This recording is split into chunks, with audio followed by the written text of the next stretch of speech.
Hi, my name is Brian from Preferred Coin Exchange.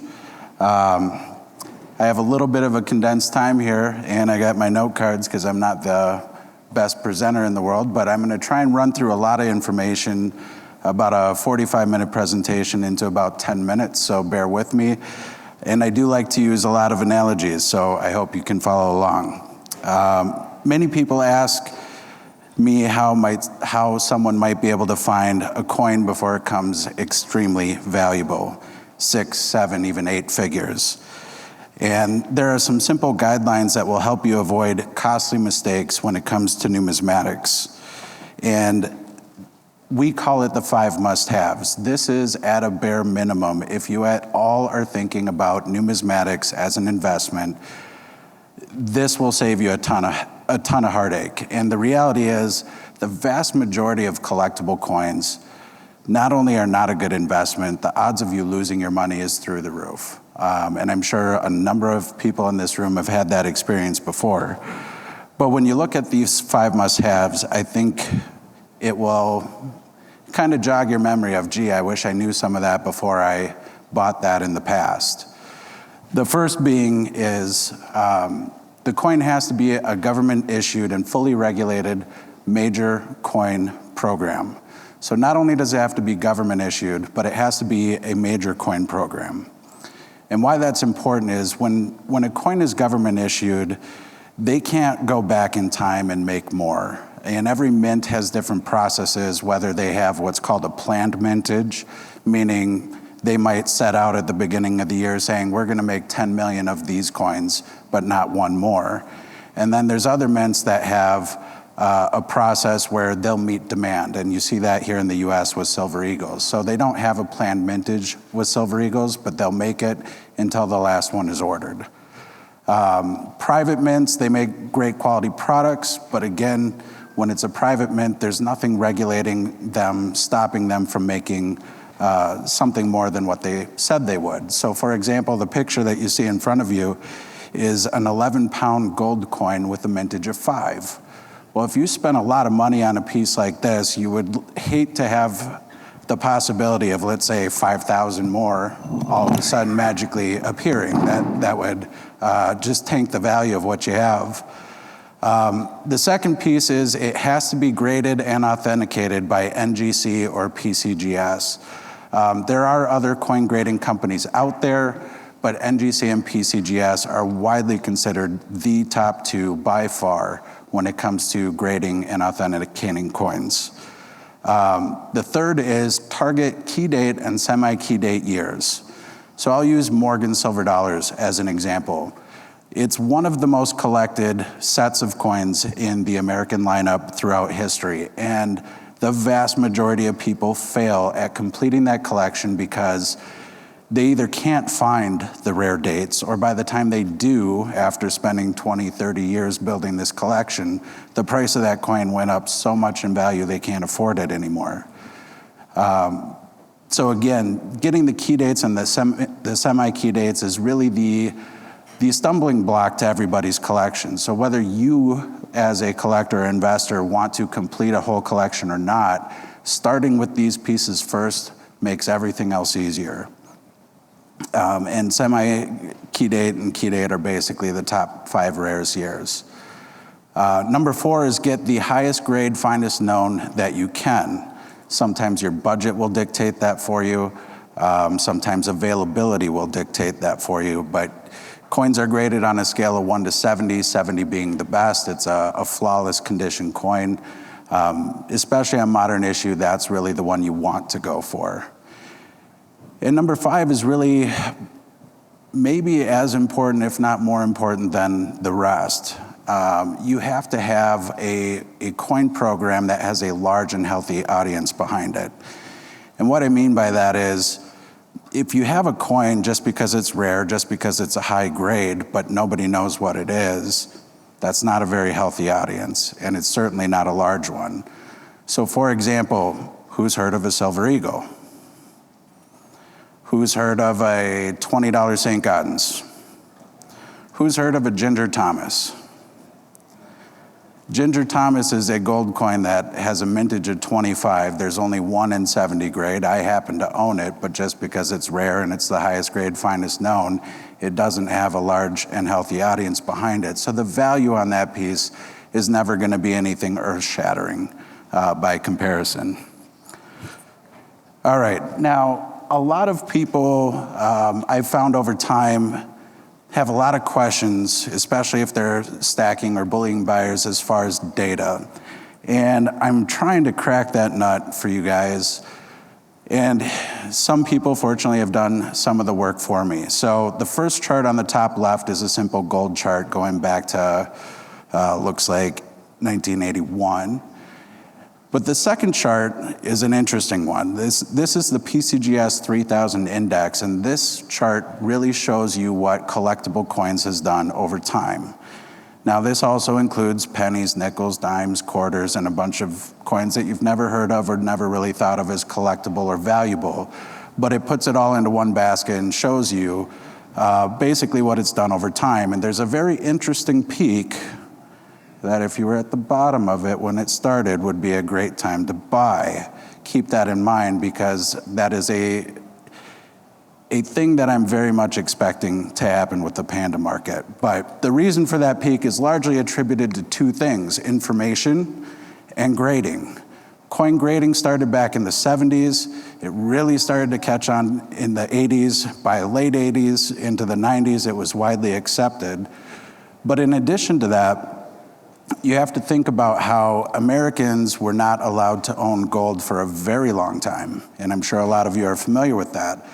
Once we got that right back, Americans went over to Europe to find their gold and bring it back here to the US. So what coins were here on the pre-33 side of the market, people thought were rare, all of a sudden weren't, because they were coming back in just massive droves.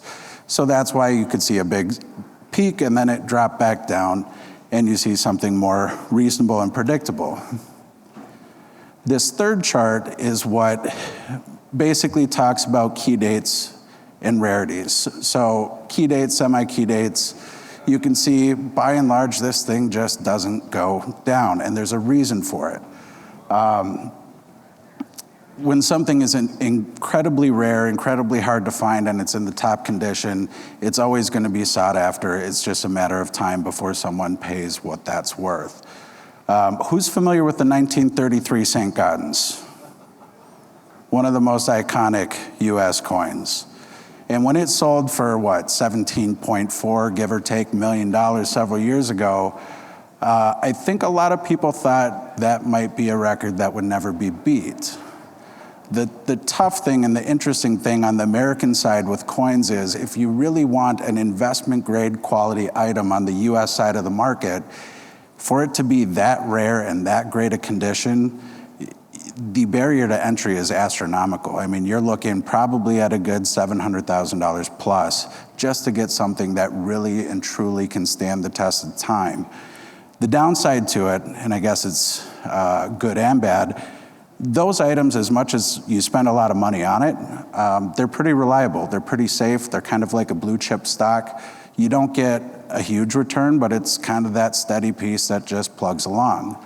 So that 1933 Saint recently sold for $18.9 million, and if you take that from when it sold for the 7 million range to the 18.9 over the years, I think it averaged about 4% annually. You know, again, kind of that safe bet, but nothing earth-shattering. Then Raymond Lambra, professor of economics at Penn State University, did a study of what people put their money into. Now, this study is dated. Some of you may have seen this before. It does give us the ability of hindsight, which is great. But basically from 1979 to 2011, and as stackers, you guys know the importance of 2011, you can see where some of those numbers are inflated in the bullion return rates. But again, it still gives us a basis to look at. You got the stocks at 12.3, treasury bonds at 9.1, gold bullion at 6.8, which again was a little inflated. But the last two parts are what intrigues me. This is coins all types specific to American coins. You have Coins all type MS63 to 65, which for a lot of coins is decent. And then all coins MS65.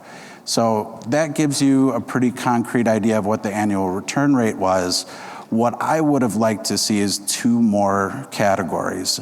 Rarities as far as a key date or semi-key date category and a finest known category, because there's some coins that the finest known example might be a 53 grade, not even into the 60s. So that wouldn't even be reflected in this chart. And again, like we talked about earlier, Americans had the ability to own gold starting in '74, but our own US gold program didn't start until 1986. Keep this time frame in mind. The Panda Series started in 1982. Chinese citizens, which a lot of people don't know, had a very similar ban to own gold, which again was about 50 years, like here in the US. So the Chinese had a program that started in 1982, being the Panda Series. The Panda Series was created to compete with the Canadian Maple Leaf, and it was created by Americans. That's a piece a lot of people don't know. But because it was illegal for Chinese citizens to own gold, it was a 100% export program. 80% of all Chinese pandas came here. The other 20% was split between Australia, Germany, and Japan. And we have some very interesting information as far as the Panda Series, what was melted down, and really and truly how rare things are. And those numbers, surprisingly, come from a similar source that you guys are familiar with. Who's heard of PAMP, Swiss? They melted down and recorded not only what they melted with the pandas, but what date and what variety. So we have a very good idea. It's not Chinese information, it's American information. And this is the only coin program that I know of in history where you know what the original mintage is, you know what was melted down, and you have a very good idea of what is left. This is just to illustrate the top 250 most expensive coins in the US. The top 55 are over 2 million. The top 159 are over 1 million. The least expensive on the list is 763,000 and change. I put this together 6 to 12 months ago, so I'm sure the numbers are relatively accurate, but probably have changed some. And here's some fun facts. Pre-33 gold, a lot of people at events like this or other investment conferences that I've been in have talked to coin dealers who talk about $20 Saints or $20 Liberties like they're very rare. Well, if you took every single $20 gold coin that exists today and you melted it down into a 1-foot diameter coin, a little bit bigger than this one, and stood it on its end, it would stand over 1.5 miles tall. Now, Bitcoin, if Bitcoin was a 1-ounce gold coin and you did the same thing, you melted all 21 million of them down into a 1-foot diameter coin, it'd be about 1/3 of a mile tall. Now, Bitcoin, and I don't know a ton about cryptos, but the value of Bitcoin is basically directly related to its rarity and scarcity. That's what drives the value of the Bitcoin. Well, there's 21 million of them. So it's in the coin world, if it's an actual coin, it's really not that rare. But if you look at it compared to pandas, every panda made from 1982 to 2005, all grades, all 5 sizes, 1 ounce, 1/2 ounce, 1/4 ounce, 1/10, 20th, and you melted that down, it'd only be 11 feet tall. And I haven't even talked about grade or rarity yet. Our clients, what we're positioning them into with the key dates and the top 2 grades, if you melted it down, it'd be less than 4 inches. So from a visual perspective, think about the rarity and the value in that regard. Now, another example or another analogy I'll talk to you about, who's familiar with the Mona Lisa? How much do you think that would go for? 10 million, 50 million, probably hundreds of millions, right? I think most of us can agree at a minimum it's a 7-figure painting, right? But a bullion person's mentality is, it's wood, it's canvas, it's paint. Why is it more than $10? A bullion person's mindset looks at it for its raw materials and oftentimes struggles with what that premium or that value is and has a hard time with it, because with bullion, you can look at what the spot price is and you have a pretty good idea, and you can check that any time of the day. Something like the Mona Lisa, you have differing opinions, and you might be off by a few million, you might be off by tens or hundreds of millions on a piece like that, right? And the tough thing in reality with numismatics, you don't have quite that visibility that you do with bullion.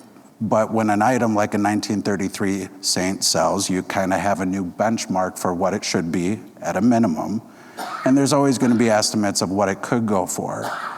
But what we do is we take a lot of different information, things like Raymond Lambra. We look at different graphs and charts, different data, auction reports, to try and pull together some semblance of an actual educated guess for what something should be moving through time.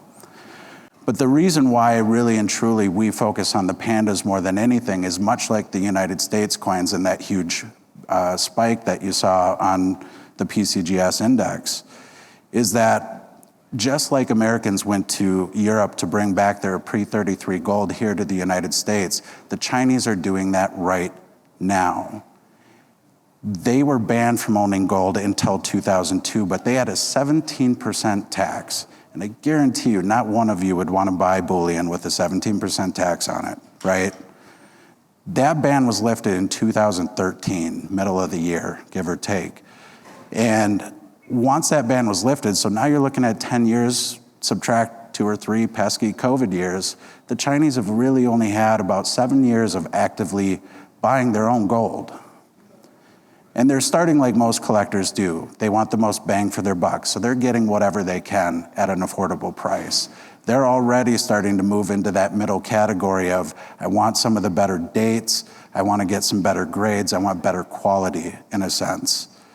But there's a lot of information that even coin experts, coin dealers, and even Panda experts don't know. And it's because we sifted through the data, not only with what the original mintage figures were, what the melt numbers are, as far as what Pamp Swiss recorded as their melt numbers, and we recorded what the grade throughs are, so we know exactly what is rare and how it relates to each other in what order. So for example, 1998 was widely considered for decades, well, basically since 98, as the rarest set to complete.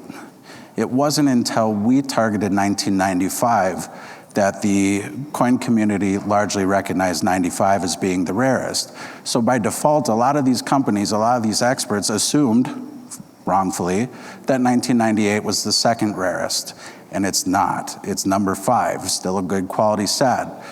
But that means the second rarest, the third rarest, and the fourth rarest are incredibly undervalued right now because nobody knows how rare they are and in what order compared to the others. So these are some of the opportunities we present to our investor clients.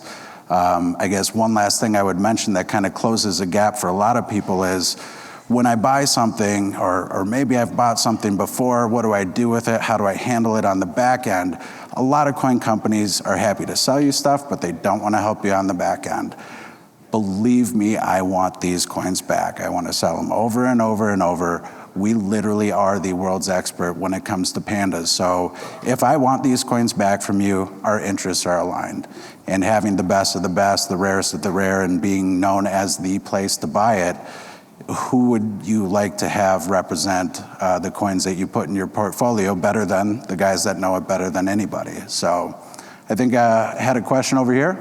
Yeah, I'm just curious, the 1933, why is that the pivotal year for $1 gold piece, that year So 1933 is one of the most iconic US gold coins. It was technically minted. It was not supposed to be released to the public. They were all supposed to be melted down and destroyed. Somebody in the mint, and this has happened a few times, snuck some out. And it was illegal to own here in the United States with the exception of one, and that was owned by King Farouk. And it was pedigreed by King Farouk. That's the one that went for 7.4 million and then 18.9 million. And it was never graded until it just sold for 18.9 million.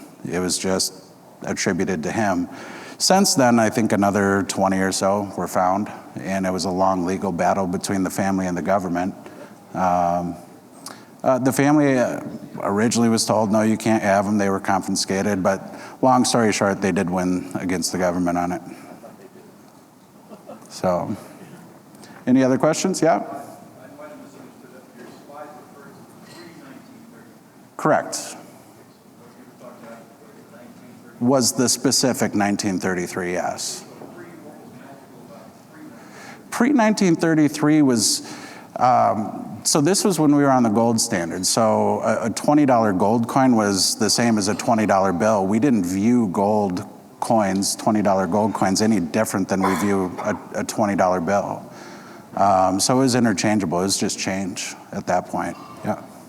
Probably the world's stupidest panda investor. I bought him with bullion coins over the years from a guy, Robert Nish, who you would probably know. I do know him. My big fear became counterfeit pandas, because Yep. they're one of the most counterfeited coins in the world. They are. Big danger to them. I went back and sold with Robert, including a bunch of Y2K mirror green ones. Yeah. In factory 10. And that 2000 mirror one's a good date too. Yeah. Well, I still have one. I'll show you the data on it. I've never got them graded. I've never sent them off. So I don't know. I can talk to you Well, or. Yeah, we get that all the time. So, number one, yes, pandas are one of the most counterfeited coins out there. eBay, Position coins. yeah, Coin Expo coins, rarely. I don't know that I've ever heard of one. But even eBay put out, I think it was like a 97-page report about how pandas are counterfeited. Be careful. So when people say, well, I found this online, it's like, they might be a legitimate dealer, it might be a legitimate coin, but you don't really know from a source like eBay. If you're working with an actual company, you have a lot more, recourse as far as going back to who you bought it from. But yeah, I've had people buy stuff back in the 80s, and again, the Panda program was originally meant, the intent was to be a bullion coin. So a lot of people got this stuff back in the 80s in particular as bullion, so they bought it right, no doubt. And they've been sitting on pretty cool stuff. The 80s tends to be a little bit more common. The tougher years are in the 90s, largely because of the Tiananmen Square massacre. China fell out of favor worldwide. That's why a lot of pandas got melted. So there's a lot of history and story behind the why of it, but this is the only coin program on the face of the planet that has all that data, all that record, and America's been down this path for 20, 30 years ahead, and China's just right behind them. So we have a pretty good idea of what to expect. Any other questions? All right. Well, thank you guys very much. Come by our booth.